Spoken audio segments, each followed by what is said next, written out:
പ്രതീക്ഷകൾ അസ്തമിച്ചുവെന്ന് കരുതി തളർന്നിരിക്കുമ്പോഴാവും ഒരു മിന്നൽ പിണർ കണക്കെ പ്രതീക്ഷകളുടെ ഒരു നിക്ഷേപവുമായി ബർണവ്യൂവിൽ ആ സുവർണ തലമുടിക്കാരൻ വന്നുദിക്കുന്നത്. തളരുമ്പോൾ, തളർത്തപ്പെടുമ്പോൾ, പ്രതീക്ഷകൾ തല്ലിക്കെടുത്തപ്പെടുമ്പോൾ മോഡ്രിച്ച് പാസുമായി ആ ദൂതൻ അവർക്ക് മുന്നിൽ പ്രത്യക്ഷപ്പെടും.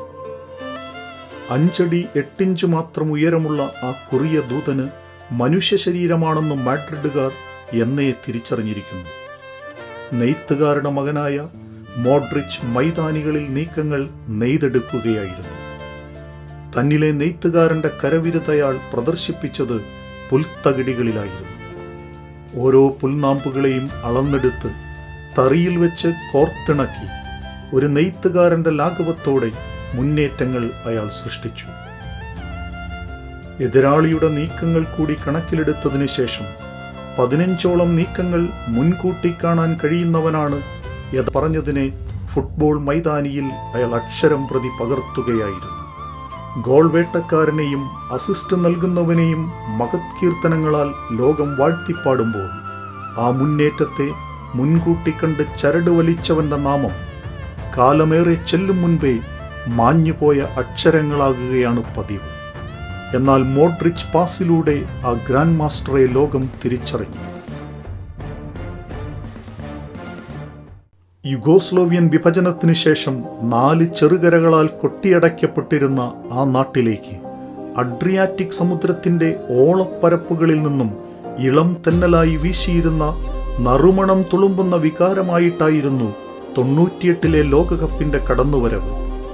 സ്വനിമീർ ബോബന്റെ സംഘം പച്ചപ്പുല്ലിന്മേൽ അശ്വമേധം തീർത്തു.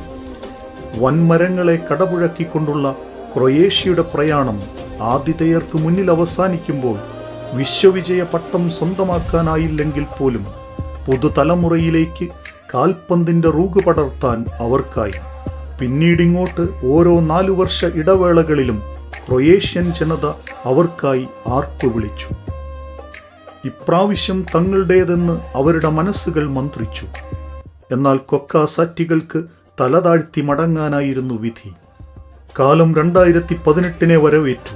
റഷ്യൻ മലനിരകൾ പച്ച പരവതാനി വിരിച്ച് വിശ്വവിജയികളെ എതിരേൽക്കുവാൻ അണിഞ്ഞൊരുങ്ങി.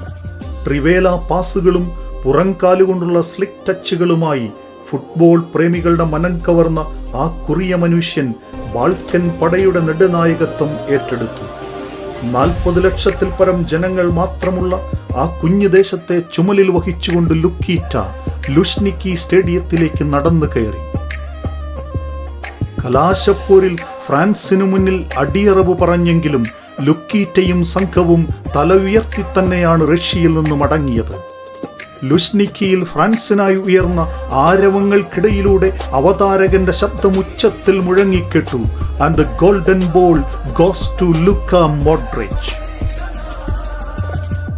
നനുത്ത കണ്ണുകളുമായി പോഡിയത്തിലേക്ക് നടന്നെടുത്ത ലൂക്കയുടെ ഹൃദയം കറുത്ത അധ്യായങ്ങളുടെ അന്ധകാരം കൊണ്ട് നിറയുകയായിരുന്നു. ഏറ്റവും മികച്ചവനുള്ള സ്വർണ്ണ പന്തുമേറ്റുവാങ്ങി അയാൾ മുഖത്തോട് മുഖം ചേർത്ത് വിതുമ്പുകയായിരുന്നു. ജീവിതാനുഭവങ്ങളുടെ വേലിയേറ്റങ്ങൾ ഹൃദയമാകുന്ന ഉൾത്താളുകളിൽ അടക്കിപ്പിടിച്ച് ആരാലും വായിക്കാനാവാത്ത കൈക്കുന്ന ജീവിത യാഥാർത്ഥ്യങ്ങൾക്ക് മുന്നിൽ അയാൾ നൊമ്പരത്തോടെ നിന്നു. കണ്ണുനീർ തുള്ളികളാൽ നിറഞ്ഞിരുന്ന ആ മിഴികളിൽ അന്ധകാരം വ്യാപിച്ചു. തനിക്ക് പിന്നിലായി കത്തിയമരുന്ന ഒരു വീടിന്റെ ചിത്രം ആ മിഴികളിൽ തെളിഞ്ഞു. വെടിയൊച്ചകൾക്കൊപ്പം തന്റെ മുത്തച്ഛന്റെ അലർച്ചയും ആ കാതുകളിൽ മുഴങ്ങിക്കേട്ടു. ഓർമ്മയിലെവിടെയോ നോവിന്റെ കടൽ തീർത്ത ഭീകരാന്തരീക്ഷം ആ മനസ്സിൽ അലയടിച്ചു. 1991 യുഗോസ്ലോവിയയിൽ നിന്ന് സ്വാതന്ത്ര്യത്തിനായിട്ടുള്ള പോരാട്ടം കൊടുമ്പിരിക്കൊണ്ട കാലം. വെലബിറ്റ് മലനിരകളും സഡാർ പട്ടണവും സെർബിയൻ റിബലുകൾ കൈയടക്കിയിരുന്നു. സ്നേഹത്തിന്റെ മഴവില്ല് വിരിഞ്ഞിരുന്ന മോഡ്രിച്ചിയുടെ താഴ്വാരങ്ങളിൽ രക്തം തളം കെട്ടിക്കിടന്നു. ക്രുസേവോയിൽ സ്വപ്നങ്ങൾ പെയ്തിറങ്ങിയിരുന്ന നീല തടാകങ്ങൾ ചെങ്കടലിന് സമമായി. ഷെല്ലുകളെ ഭയന്ന് മനുഷ്യർ പൈതങ്ങളെ പോലെ ഭൂമിയിൽ പിച്ചവെച്ച് നടന്നു. ഇടയ്ക്കിടെ ഉയരുന്ന അലർച്ചകളിൽ അന്തരീക്ഷം മൂകമായി. തന്റെ കൺമുന്നിൽ വെച്ച് നിഷ്കരുണം വധിക്കപ്പെട്ട മുത്തച്ഛന്റെ അലർച്ചയും അന്തരീക്ഷത്തിൽ ലയിച്ചു. കുഞ്ഞു ലൂക്ക ജനിച്ചു വളർന്ന വീടും അഗ്നിക്കിരയായി. പ്രാണരക്ഷാർത്ഥം മോഡ്രിച്ച് തെരുവിനെയും ബലവിറ്റ് മലനിരകളെയും പിന്നിലാക്കി ലൂക്കയും കുടുംബവും അഭയാർത്ഥി ക്യാമ്പിൽ അഭയം പ്രാപിച്ചു.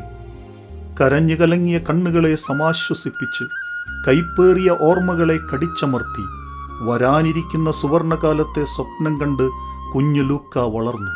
സഡറിന്റെ തീരത്ത് കാൽപന്തിൽ വിസ്മയം തീർക്കുവാനുള്ള അടവുകൾ അവൻ തിട്ടപ്പെടുത്തിയെടുത്തു. തനിക്ക് മുന്നിലുണ്ടായിരുന്ന ഗ്രനേഡുകളെയും ബോംബുകളെയും എതിരാളിയായി കണക്കാക്കി വെട്ടിയൊഴിയാൻ അവൻ പഠിച്ചു. എങ്കിലും വിധി ആ ബാലനെ വേട്ടയാടിക്കൊണ്ടേയിരുന്നു. പല ട്രയൽസുകളിലും അവൻ നിഷ്കരുണം തഴയപ്പെട്ടു.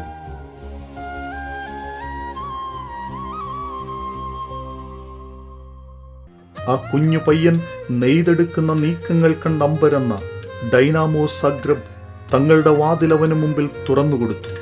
തന്നെ വിട്ടുപിരിഞ്ഞ മുത്തച്ഛന്റെ ഓർമ്മകളെ സ്മരിച്ച് ലുക്കീറ്റ അക്കാഡമിയിൽ പ്രവേശിച്ചു. പിന്നീടെല്ലാം കളിപ്രേമികൾ വിസ്മയത്തിലൂന്നി വായിച്ചറിഞ്ഞ പുസ്തകത്തിന്റെ തിളക്കമുള്ള അധ്യായങ്ങളായിരുന്നു. 2008 ഇംഗ്ലീഷ് മൈതാനികളിൽ ലെല്ലിയുടെ ശുഭ്രവസ്ത്രമണിഞ്ഞ് പന്തു തട്ടാൻ ലുക്കീറ്റയ്ക്ക് ക്ഷണം ലഭിച്ചു. മധ്യനിരയിൽ തന്റേതായ സാമ്രാജ്യം കെട്ടിപ്പടുത്ത മോഡ്രിച്ച് 2012 സ്പാനിഷ് വമ്പന്മാരായ റിയൽ മാഡ്രിഡിലേക്ക് കൂടുമാറുന്നു. അവിടെയും കുറ്റപ്പെടുത്തലുകൾക്ക് കുറവുണ്ടായില്ല. മോശം സൈനിങ് എന്ന് പറഞ്ഞ് മാധ്യമങ്ങൾ അയാളെ തഴഞ്ഞു. ക്രൂശിച്ച മാധ്യമങ്ങൾ അയാളെ തോളിലേറ്റുന്നതാണ് പിന്നീട് ലോകം കണ്ടത്. ലോസ് ബ്ലാങ്കോസിന്റെ നീക്കങ്ങൾക്ക് ചരടുവലിക്കുന്ന ഗ്രാൻഡ് മാസ്റ്ററായി ലൂക്ക മോഡ്രിച്ച് രൂപാന്തരപ്പെട്ടു. ആ പ്രയാണം മോഡ്രിച്ചിനെ എത്തിച്ചത് പാരീസ് ഗ്രാൻഡ് പാലസിലെ പുരസ്കാര ചടങ്ങിലേക്കായിരുന്നു. ഏറ്റവും മികച്ചവനുള്ള ബാലൺഡിയോർ പുരസ്കാരവും ഏറ്റുവാങ്ങി മനം നിറഞ്ഞ ചെറുപുഞ്ചിരിയുമായി ആ നിഷ്കളങ്കമായ മുഖം ആരാധകരെ അഭിവാദ്യം ചെയ്തു. ഇന്നലകളുടെ ഓർമ്മകൾക്ക് ഒരായുസ്സിന്റെ വേദനയുണ്ട്. ആ വേദനയെ കടിച്ചമർത്തിയ ലൂക്ക 35ന്റെ നിറവിലും ബർണബ്യൂവിന്റെ പ്രതീക്ഷയാണ്. അവിടുത്തെ ഓരോ പുൽനാമ്പുകൾക്കും ലുക്കീറ്റയുടെ പാസിന്റെ അളവുകൾ വരെ ഹൃദയസ്ഥമാണ്. ലോസ് ബ്ലാങ്കോസിന്റെ തൂവള്ളക്കുപ്പായത്തോട് അയാൾ വിട പറയുമ്പോൾ സാന്റിയാഗോയിലെ പുൽത്തകിടികൾ പോലും ഈറനണിയും.